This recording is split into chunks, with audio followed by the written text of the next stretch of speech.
Chào mừng các bạn đã quay trở lại chuyên về Game Channel. Trong những video lấy chủ đề Final Fantasy 7 vừa qua, tôi đã tóm tắt toàn bộ cốt truyện của hai phiên bản Remake và Rebirth. Tuy vậy do phải chạy deadline quá gấp, tôi đã không thể giải thích được toàn bộ các tình tiết và ẩn ý đằng sau cốt truyện game. Vậy nên trong video này, tôi sẽ bổ sung thêm những phần còn thiếu, giải mã cái kết khó hiểu cũng như đặt ra một vài giả thuyết thú vị về phiên bản kế tiếp. Xin lưu ý rằng, một số chi tiết trong video này là do tôi tự diễn giải từ những tình tiết trong game, nên có thể sẽ không hoàn toàn đúng hoặc không được chấp nhận rộng rãi. Nếu như các bạn đã chơi qua toàn bộ game hoặc đã xem tất cả những video tóm tắt cốt truyện nhưng vẫn chưa hiểu rõ nội dung của nó, vậy video này sinh ra là để dành cho bạn.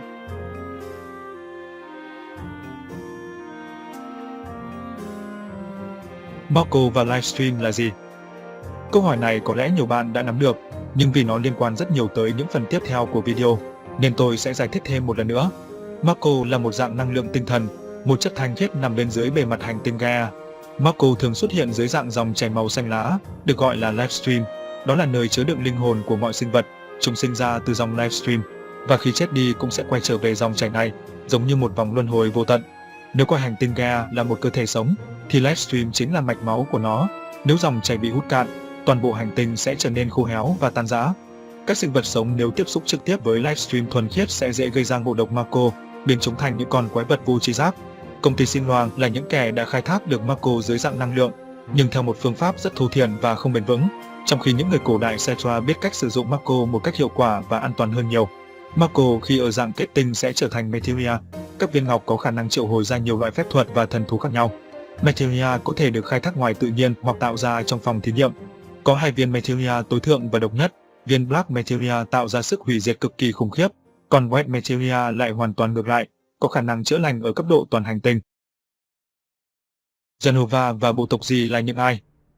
Jenova là một dạng sống ngoài vũ trụ với khả năng ký sinh rất mạnh, thường được miêu tả dưới hình dạng của một người phụ nữ, nhưng thực ra giới tính của nó là không xác định. Khi Jenova đáp xuống một hành tinh, nó sẽ tiêu diệt mọi dạng sống xung quanh, không những vậy còn có khả năng hấp thụ ký ức và hình dạng của con mồi. Hàng nghìn năm trước, hành tinh của bộ tộc gì đã bị Jenova tha hóa toàn bộ, phần còn lại của nó trở thành một thiên thạch, Meteor, bị Jenova sử dụng như vật chứa để di chuyển đến một hành tinh khác, trong trường hợp này chính là Gaia. Sự va chạm của hai hành tinh đã gây ra một đại thảm họa trên quy mô toàn cầu, nhưng nhờ vào dòng livestream và khả năng phép thuật của người Cetra, họ đã vượt qua được thảm họa này. Vụ va chạm đã gây lên một cái hố có kích thước khổng lồ, thường được gọi là miệng núi lửa phía Bắc, bản thân Jenova cũng đã bị phong ấn bên trong. Vài thiên niên kỷ sau, hai nhà khoa học của Shinra là giáo sư Gas và giáo sư Hoyo đã phát hiện ra Jenova. Họ đã tiến hành một số thí nghiệm táo bạo, trong đó có việc tiêm tế bào của sinh vật này vào cơ thể Soldier, biến họ trở thành những siêu chiến binh với sức mạnh rất lớn. Sephiroth chính là sản phẩm thành công nhất của các thí nghiệm này. Về phần bộ tộc gì, sau khi thiên thạch va chạm với Gaia, một bộ phận nhỏ vẫn sống sót và đã chuyển sang cư trú ở hành tinh mới. Tuy nhiên vì là một loài ngoại lai, không sinh ra từ livestream, vậy nên khi chết đi, vì gì không thể vào được dòng chảy, mà phải tồn tại như những hồn ma bóng quế vất vưởng trên thế gian, không sống cũng chẳng chết. Căm hận khi phải ở trạng thái này quá lâu, vì gì đã đánh cắp một Materia của người Cetra, truyền vào đó những cảm xúc tiêu cực, biến nó trở thành Black Materia, có khả năng triệu hồi Meteor để gây một đại thảm họa, giống như 2000 năm trước. Viên Black Materia rất quan trọng với kế hoạch của Sephiroth. Chi tiết kế hoạch này sẽ được tiết lộ trong phần sau của video. Lịch sử của người Cetra. Đây là một chủng tộc cổ đại có lối sống hòa hợp với thiên nhiên, đã từng có một giai đoạn phát triển cực thịnh cho tới thời điểm 2000 năm trước, khi Jenova điều khiển Meteor va chạm với hành tinh Gaia. Phần lớn người Cetra đã chết trong thảm họa này, chỉ một số ít vẫn chiến đấu với Jenova bằng cách dùng White Materia niệm một loại phép thuật cao cấp, được gọi là Holy, tập trung toàn bộ livestream của hành tinh đánh bật Meteor ra ngoài vũ trụ. Đối với bộ tộc gì, tuy ban đầu người Cetra vẫn cố gắng giao tiếp với họ, nhưng sau đó nhiều bất đồng đã nổ ra, khiến hai bên trở mặt với nhau. Bất mãn vì không được vào livestream, bộ tộc gì đã tạo ra viên Black Materia với ý đồ đưa Meteor quay trở lại, thực hiện một đòn lưỡng bại cầu thường, hủy diệt tất cả sự sống trên Gaia bao gồm chính bản thân họ. Biết được kế hoạch này, Cetra đã giam cầm bộ tộc gì bên dưới Cosmo Canyon, tiếp đó tạo ra một đền thờ để cất giấu Black Materia. Trong nhiều năm tiếp theo, đến lượt Cetra bị loài người hiện đại, tôi sẽ tạm gọi là human, còn là những kẻ quái dị, bị tấn công và săn đuổi cho đến khi tuyệt chủng. Tới thời điểm hiện tại, chỉ còn sót lại một người Cetra duy nhất, đó là Aerith. Tuy vậy cô cũng chỉ là một người lai, do cha của cô, giáo sư Gas, là một human bình thường. Aerith được thừa kế viên White Materia từ mẹ mình, nhưng vì không mang dòng máu Cetra thuần chủng, cũng như không được truyền đạt lại những kiến thức của tổ tiên, nên Aerith hoàn toàn không có khả năng sử dụng được phép thuật Holy. Điều này tôi cũng sẽ giải thích kỹ hơn ở phần sau. Chuyện gì đã thực sự xảy ra ở Nibelheim 5 năm về trước? Theo lời kể của Cloud, 5 năm trước, anh đã cùng Sephiroth tìm về Nibelheim nhằm kiểm tra một lò phản ứng ở đây. Tuy vậy còn một nhân vật khác mà Cloud đã không nhớ đến, đó chính là Zack. Thực tế rằng chính Zack và Sephiroth mới là hai chiến binh soldier, còn Cloud khi này mới chỉ là một anh lính quen, đi theo phục vụ họ. Cloud và Zack có hoàn cảnh và tính cách khá tương đồng, vậy nên họ nhanh chóng trở nên thân thiết, coi nhau như anh em chiến hữu. Quá xấu hổ vì không thể trở thành một soldier như đã từng hứa 2 năm trước, Cloud đã giữ kín thân phận của mình sau chiếc mũ, không để cho Tifa nhận ra. Vậy nên anh mới nắm rõ những diễn biến ở Nibelheim, trong khi Tifa thắc mắc rằng chưa từng thấy anh về làng bao giờ. Người thách thức Sephiroth ở chỗ lò phản ứng thực ra lại là Zack, tuy nhiên anh đã thất bại. Về phần Cloud, khi thấy Tifa bị chém cũng rất tức giận, anh cầm thanh kiếm của Zack và xông vào liều mạng với Sephiroth. Bằng một cách thần kỳ nào đó, Cloud đã giành được chiến thắng và hất văng tên ác nhân xuống bể Mako bên dưới, nhưng đổi lại anh cũng lãnh của hắn một kiếm. Không may cho Zack và Cloud, giáo sư Hollow đã xuất hiện ở đây. Nhân lúc hai người đang bị trọng thương, hắn đã bắt họ đem về phòng thí nghiệm và tiêm cả Mako lẫn những tế bào của Genova vào trong cơ thể họ. Zack đã kháng cự được những tế bào này, trong khi Cloud bị nhiễm độc nghiêm trọng. Cả hai đều bị Hollow xem là những thử nghiệm thất bại. Hắn giam cầm họ trong kén ngủ đông bên dưới dinh thự Xin Loan. 4 năm sau, Zack đã trốn thoát khỏi dinh thự và đem theo Cloud, khi này vẫn còn đang hôn mê, chạy đến Midgar. Họ bị quân Xin Loan truy đuổi. Trong khi chiến đấu, Zack đã bị trọng thương gần chết, còn Cloud bị chúng xem như phế vật nên cũng không để ý tới. Một lát sau, Cloud tỉnh lại và được Zack truyền lại thanh kiếm Buster Sword, nói rằng di sản của anh vẫn sẽ tồn tại bên trong Cloud. Nhờ vô số thí nghiệm dưới bàn tay Hollow, cơ thể Cloud trở nên mạnh hơn giống như một soldier thực thụ, nhưng đầu óc anh lại có phần không tỉnh táo, tưởng rằng bản thân mình chính là Zack, vậy nên anh mới không thể nhớ ra người bạn cũ. Anh sau đó gặp lại Tifa ở Midgar và trở thành lính đánh thuê như những diễn biến của phiên bản remake. Reunion là gì? Những gã áo đen là ai và có liên quan gì đến Sephiroth? Những gã mặc áo choàng đen, Black Robes, thực chất là những kẻ bị Hollow tiêm vào người tế bào Genova, biến họ thành một bản mở rộng của sinh vật này. Cơ thể họ dần bị thoái hóa, trong khi tâm trí mất đi ý thức, trở thành những xác sống vô hồn. Mục tiêu của tên giáo sư là kiểm chứng một hiện tượng được gọi là Reunion, sự tái hợp. Theo đó, những vật chủ chứa tế bào của Genova luôn có khuynh hướng tập trung lại với nhau và kết hợp thành một thể duy nhất, bất kể khoảng cách có xa đến đâu. Đã vài lần chúng ta được thấy hiện tượng này, như khi nhóm của Cloud đối đầu với bọn áo đen trên tàu du lịch, chúng đã hợp thể với nhau để trở thành Genova Emergent. Khi bị Cloud đánh bại, Sephiroth đã rơi xuống livestream và trôi về miệng núi lửa phía bắc, sau đó bị bọc trong một chiếc kén Mako. Dù cơ thể vật lý đã trở nên vô dụng, nhưng nhờ những tế bào Genova trong người, cộng thêm ý chí tinh thần mạnh mẽ, gã ác nhân có thể vận dụng tốt Reunion để nhập vào thân xác của bất kỳ ai mà hắn muốn, miễn là kẻ đó có tế bào Genova, cụ thể ở đây chính là những gã áo đen. Tất cả những phiên bản Sephiroth nhóm chạm trán từ trước tới nay đều mới chỉ là thế thân của hắn. Vì Cloud cũng bị tiêm vào người tế bào Genova, vậy nên cho dù sức kháng cự tốt hơn những gã áo đen, tâm trí của anh cũng dần bị tên ác nhân tha hóa, trở nên máu lạnh hơn và dần lãng quên đi những ký ức của bản thân. Đến một lúc nào đó, anh sẽ trở thành một thế thân khác của Sephiroth, và cũng chính vì Reunion nên Cloud luôn có thể dự cảm được sự xuất hiện của hắn, trong khi những thành viên khác của nhóm không có khả năng này. Như ở trên đã nói, Genova có khả năng hấp thụ ký ức và hình dạng của con mồi, vì vậy, ngoài chính bản thân, tên ác nhân còn có thể biến hình thành người khác, chẳng hạn như Grand Lord Bob. Theo lời Sang, người này cũng là một soldier, nên khả năng cao đã bị tiêm nhiễm vào người tế bào Genova và đã bị Sephiroth chiếm đoạt nhân dạng. Whisper là thứ gì và vai trò của chúng ra sao? Tại sao lại có cả Whisper trắng và đen? Theo lời Red 13, Whisper chính là những kẻ canh gác định mệnh. Tương lai của thế giới vốn đã được định sẵn, nhiệm vụ của chúng là đảm bảo mọi thứ sẽ tuân theo con đường định sẵn này.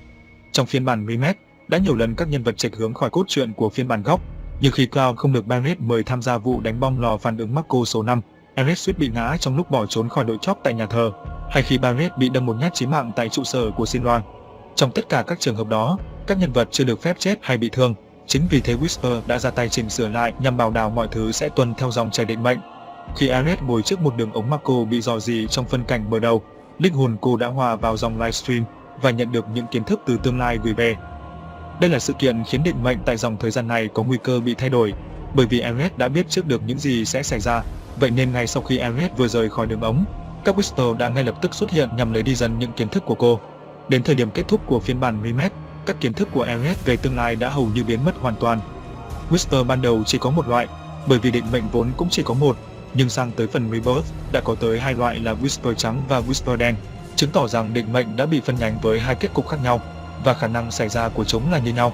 Whisper trắng theo phe của Ares và hành tinh, với kết quả là cô sẽ giành chiến thắng, còn ngược lại Whisper đen theo phe của Sephiroth và Genova, với kết quả là hắn sẽ thực hiện thành công âm mưu của mình. Hai loại Whisper này thường xuyên đối đầu nhau trong rất nhiều phân đoạn của game, chẳng hạn như khi Tifa nằm trong bụng của Weapon.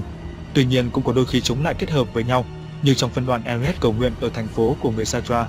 Cả hai loại Whisper đều đã ngăn cản Cloud đi đến chỗ Ares. Đây là một chi tiết quan trọng, có liên quan đến cái chết của Ares mà tôi sẽ giải thích ngay sau đây. Lý do khiến Sephiroth quan tâm đến Cloud nhiều như vậy, hắn đang âm mưu điều gì, và tại sao hắn muốn giết Ares, cái chết của cô có thể tránh được không? Như đã nói ở trên, sau khi bị Cloud đánh bại, thân xác của Sephiroth đã hầu như bị tê liệt, vậy nên hắn cần tới một cơ thể mới, và cái lý tưởng nhất chính là Cloud. Đã nhiều lần Sephiroth cố gắng làm cho Cloud trở nên điên loạn và đánh mất đi bản ngã, hắn liên tục nói với Cloud những câu đại loại như anh là một con rối, hay một hình nhân của hắn. Có nhiều lý do khiến gã ác nhân muốn chiếm đoạt cơ thể của Cloud. Đầu tiên chính là việc anh đã đánh bại hắn, một nỗi nhục mà kẻ cao ngạo như hắn tất nhiên không thể bỏ qua. Tiếp theo, bản thân Cloud là một chiến binh trẻ, đang ở độ tuổi sung sức, vậy nên đây sẽ là một cơ thể hoàn hảo dành cho hắn. Và cuối cùng là mối quan hệ khăng khít giữa Cloud và Ares. Nếu tên trùng chiếm được thân xác Cloud, hắn sẽ cùng lúc đạt được hai mục tiêu: loại bỏ đi một kẻ ngáng đường nguy hiểm và khiến cho Ares bị tổn thương tinh thần sâu sắc. Trong vô số các địch thủ của Sephiroth, chỉ có Ares xứng đáng là đối trọng của hắn. Nếu Sephiroth là đại diện của Genova, thì Ares chính là đại diện của Cetra, những người đã từng đánh bại Genova trong quá khứ.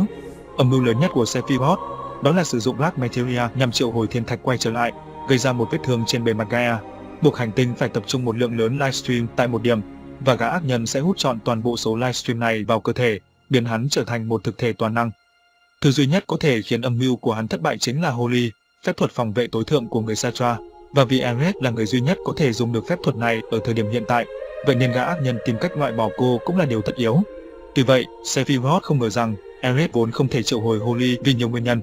Trước tiên, Ares là người Cetra duy nhất còn sót lại, thậm chí còn là con lai, vậy nên khả năng cô tự mình dùng được phép này là không cao. Hơn nữa, từ khi mới sinh ra, Ares đã phải sống trong phòng thí nghiệm của Holo, không có cơ hội được học phép thuật. Trong nhiều phân đoạn, Ares đã tự tiết lộ rằng cô không am hiểu về người Cetra, thậm chí còn không biết cách cầu nguyện sao cho đúng.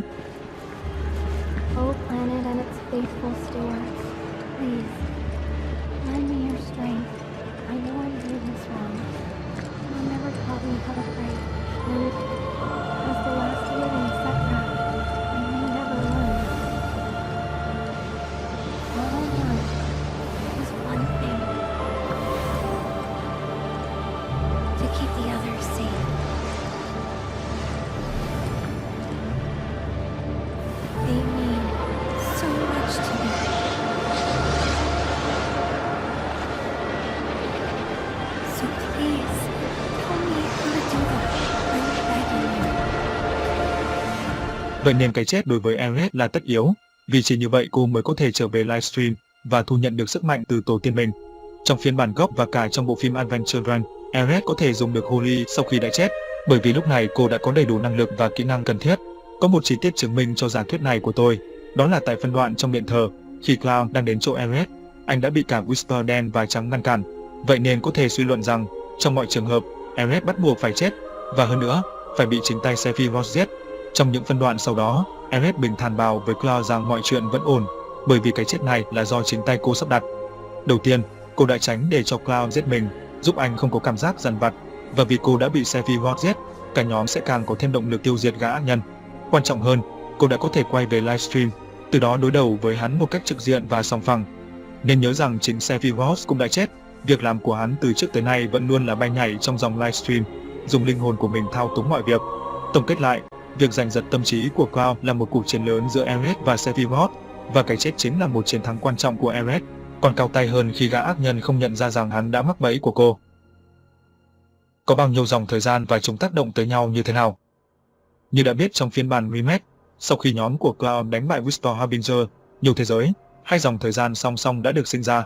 Có thể phân biệt những dòng thời gian này bằng chú chó Stam, một nhân vật hoạt hình xuất hiện trên bao bì, biển quảng cáo và hình vẽ graffiti rải rác khắp nơi trong thế giới của game. Hình ảnh của Stam trong dòng thời gian gốc là một chú chó Beagle, đội chiếc mũ goatee màu xanh lá cây có gắn ngôi sao. Tôi sẽ gọi đó là Stam A và dòng thời gian A. Tại đoạn kết của phiên bản remake, xuất hiện một chú chó Stam khác thuộc giống Terrier và đội mũ lưỡi chai. Đây chính là dòng thời gian nơi Jack vẫn còn sống. Tôi sẽ gọi đây là Stam B và dòng thời gian B. Tại dòng thời gian này, vì Cloud chưa tỉnh lại nên anh không thể tham gia vào những sự kiện của phiên bản remake, dẫn đến hậu quả là phần lớn những thành viên chủ chốt trong nhóm của Cloud sau này, bao gồm cả Barret, Tifa và Red 13 đều đã chết. Do không còn ai đủ khả năng ngăn chặn Sephiroth, hắn đã thực hiện thành công âm mưu của mình, dẫn đến kết cục là thế giới trong dòng thời gian B sẽ sớm bị diệt vong. Cùng trong dòng thời gian B, tùy thuộc vào lựa chọn của Zack tại chỗ đường tàu điện ngầm, nó sẽ lại phân nhánh thành những dòng thời gian mới. Lưu ý rằng những dòng thời gian tiếp theo này là do tôi giả định, có thể không đúng hoàn toàn. Nếu Zack lựa chọn tìm đến chỗ Hojo để tìm thuốc chữa cho Cloud, anh sẽ bị một đám lính bao vây tại trụ sở Shinra. Khi này ở phía sau lưng Zack là một chú chó có hình dạng khá giống Stam B, nhưng trông có vẻ già hơn và mũ lưỡi chai cụp xuống. Đây là Stam B1 và dòng thời gian B1. Nếu Zack chọn đến chỗ lò phản ứng để gặp Biggs, chúng ta sẽ thấy Biggs đang ăn một gói snack có in hình chó buôn đội mũ tai mèo. Đây là Stam B2 và dòng thời gian B2. Còn một trường hợp nữa là Zack sẽ ngồi ở nhà thờ trong khu ổ chuột số 5, phân vân không biết phải cứu ai. Khi Johnny chạy ngang qua mặt Zack, trên tay anh ta là một chú chó corgi đồ chơi. Đây là Stam B3 và dòng thời gian B3. Ngoài ra, vào thời điểm Cloud và Eret tỉnh dậy trong khu ổ chuột sau khi bị Sephiroth hất văng xuống vực, họ đã ra ngoài dạo chơi và mua hàng tại một quầy bán đồ lưu niệm. Tại đó lại có hình ảnh của một chú chó không đội mũ và quấn khăn quanh cổ. Đó chính là Stam B4 và dòng thời gian B4. Một cách khác để phân định dòng thời gian, đó là nhìn vào những món đồ được các nhân vật đem theo. Ví dụ như ở dòng B1, trên tay của Zack có cuốn chiếc khăn buộc tóc của Eret, nhưng ở dòng B2 và B3, chiếc khăn này không thấy xuất hiện. Sephiroth từng nhắc đến các dòng thời gian song song này, một vài trong số chúng nhanh chóng lụi tàn, số khác lại phát triển. Có thể nhận biết sức sống của mỗi dòng bằng cách kiểm tra những bông hoa bách hợp. Nếu chúng còn tươi thì dòng thời gian đó vẫn sống tốt, ngược lại thì dòng sắp bị phá hủy. Tuy vậy, cuối cùng tại một thời điểm nào đó, tất cả các dòng này sẽ hợp lại với nhau. Theo lời Sephiroth, sự kiện này được gọi là Homecoming, hay chính là Reunion ở cấp độ đa vũ trụ. Con đường và cánh cổng sâu chuỗi các dòng thời gian lại với nhau chính là Livestream. Nhờ vào dòng chảy này, linh hồn của nhân vật có thể xuyên không qua các thế giới khác nhau. Ví dụ như Biggs trong dòng thời gian B thực ra là từ dòng thời gian A chuyển sang, vậy nên anh ta nhớ đến Cloud như là một soldier mạnh mẽ, từng tham gia đánh bom lò phản ứng, trong khi Cloud của dòng B vẫn đang hôn mê trong suốt 4 năm. Cho đến hiện tại, có hai người có thể xuyên không một cách chủ động, đó là Eret và Sephiroth. Họ đều đã mất đi thân xác, nhưng đổi lại là khả năng di chuyển tự do trong livestream, có thể xuất hiện ở nhiều nơi, tại nhiều dòng thời gian khác nhau, thậm chí có thể quyết định được việc người xung quanh nhận ra sự hiện diện của họ hay không. Nói ngắn gọn, cả hai đều đã gần như đạt đến cấp độ của thần thánh, tuy rằng lý tưởng của họ đối lập nhau. Vẫn chưa rõ tại sao họ lại có được khả năng này, nhưng có thể liên quan đến hai viên Materia trắng và đen. Hiện tại chỉ có hai người này là được tiếp xúc với chúng nhiều nhất. Việc Materia trắng bị các Whisper làm cho trong suốt cũng là một gợi ý cho thấy những viên ngọc này có ảnh hưởng tới dòng thời gian. Dù sau đây cũng chỉ là phỏng đoán và phải đợi đến phiên bản thứ 3 mới khẳng định chắc chắn được. Vậy thì, rốt cuộc chuyện gì đã thực sự xảy ra tại kết thúc của game? Tại thời điểm nhóm của Cloud tìm được viên Black Materia, tâm trí của anh đã hầu như bị Sephiroth thao túng hoàn toàn. Khi Cloud và Eret bị đẩy xuống vực, linh hồn của anh đã từ dòng A gia nhập vào dòng B4, vì đây không phải thế giới của anh, nên Eret mới gọi đó là một giấc mơ. Tại đây, Eret đã đưa cho Cloud viên White Materia và đẩy linh hồn anh trở về dòng A trước khi Sephiroth bước vào. Khả năng cao là Eret của dòng B4 đã bị hắn ta đâm chết. Như đã tiết lộ sau đó, có rất nhiều phiên bản khác nhau của Eret xuất hiện trong khu rừng, và các phiên bản này chắc chắn đều không phải của dòng B4.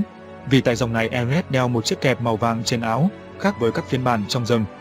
Vì Cloud tại dòng B4 vẫn chưa bị Sephiroth tha hóa, vậy nên khi quay lại dòng A, thái độ của anh thay đổi hẳn, trở nên thuần khiết hơn nhiều.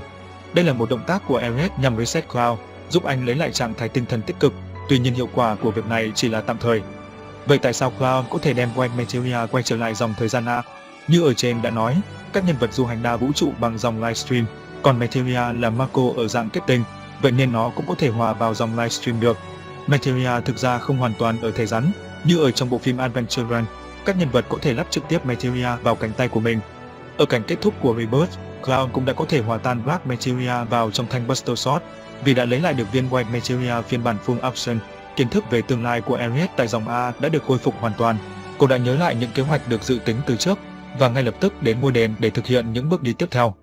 Tiếp tục nói về xuyên không, tại phân đoạn cuối của phiên bản Rebirth, Zack ở dòng thời gian B3 đã bị Sephiroth đẩy vào chiều không gian vô định, nhưng nhờ sự dẫn lối của Eret, anh đã tìm được đến dòng A để chiến đấu cùng với Cloud. Một lát sau, Sephiroth lại tiếp tục đẩy Zack về một nhánh nào đó của dòng B, vì dòng này được định sẵn kết cục là diệt vong, vậy nên cho dù Zack giết được trùng hay không, thì thiên thạch vẫn sẽ giáng xuống. Nhưng ngay sau đó Zack đã được Eret chuyển sang một dòng thời gian khác, có thể là dòng A hoặc một dòng thời gian C hoàn toàn mới, vì hoa ở đây còn rất tươi. Cũng tại đoạn cuối của Rebirth, Sephiroth đã đưa Cloud vào trong The Age of Creation, một thế giới tâm linh do chính hắn tạo ra. Và thật bất ngờ khi Ares đã có thể xâm nhập vào trong thế giới này, khiến cho tên trùm đã phải thừa nhận rằng hắn đã đánh giá thấp cô. Việc này đã chứng minh Ares cũng có khả năng du hành đa vũ trụ, thậm chí còn vô cùng bá đạo. Cuộc chiến cuối cùng này nhằm mục đích giành giật linh hồn của Cloud, vậy nên nó đặc biệt quan trọng đối với cả ba người. Nếu Cloud thua, nhiều khả năng anh sẽ bị Sephiroth chiếm giữ thân xác, và rất có thể hắn đã thành công nếu như Ares không xuất hiện kịp thời. Và kết quả cuối cùng thì tất cả chúng ta đều đã biết, gã ác nhân đã thua trên tất cả các mặt trận, từ dòng A cho đến dòng B, từ thế giới vật chất cho đến thế giới linh hồn. Tuy nhiên, Sephiroth mới chỉ thua một ván đấu chứ chưa thua toàn bộ chiến dịch, hắn vẫn còn nhiều quân bài tẩy mà chúng ta vẫn phải chờ đến phiên bản kế tiếp mới có thể biết được. Vâng, và giờ đến câu hỏi khó nhất, trong phần đoạn Ares chết, tại sao những cảnh có máu đổ lại xen kẽ với những cảnh không có máu? Vì như ở trên đã trình bày, Ares bắt buộc phải chết bằng cách này hoặc cách khác. Đây là một sự kiện bất biến trong tất cả các thế giới, và vì thế nó sẽ đóng vai trò như một điểm hợp lưu, nơi mọi dòng thời gian sẽ tập trung và hợp nhất thành một dòng thời gian cố định. Tại điểm hợp lưu này, Cloud và nhóm bạn đã thoáng nhìn thấy diễn biến của nhiều dòng thời gian khác. Tại một số dòng Ares quả thực đã bị Sephiroth đâm, trong khi một số khác thì không. Nhưng dù diễn biến có thế nào, thì kết quả vẫn chỉ có một, là cái chết của Ares. Tại dòng thời gian A, thực tế là Cloud đã gạt thành công thanh kiếm của Sephiroth, vì thế mà cả trên tay anh lẫn dưới nền đất đều không có máu, nhưng Ares vẫn chết. Nguyên nhân cái chết chắc hẳn là do Whisper, chúng có thể cứu sống cũng như đoạt mạng một nhân vật nếu như việc đó là cần thiết, chẳng hạn như trường hợp của Jessie và Barret. Đó cũng là lý do Sephiroth cảm thấy phấn khích đến thế, hắn biết Ares sẽ luôn phải chết, và cái chết của cô sẽ đánh dấu sự kết hợp của các dòng thời gian, vậy nên hắn mới nói câu này. And so it begins. A confluence of worlds and emotions. Loss chief among them. It engulfs fleeting moments of joy, transforming them into rage, sadness, hatred. Never have I felt them so keenly.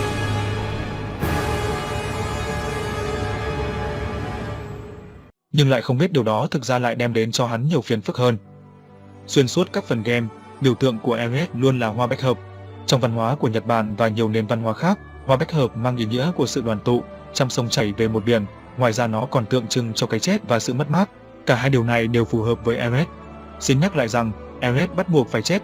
Chỉ như vậy cô mới có thể quay về livestream và tạo được những ảnh hưởng lớn lên đa vũ trụ.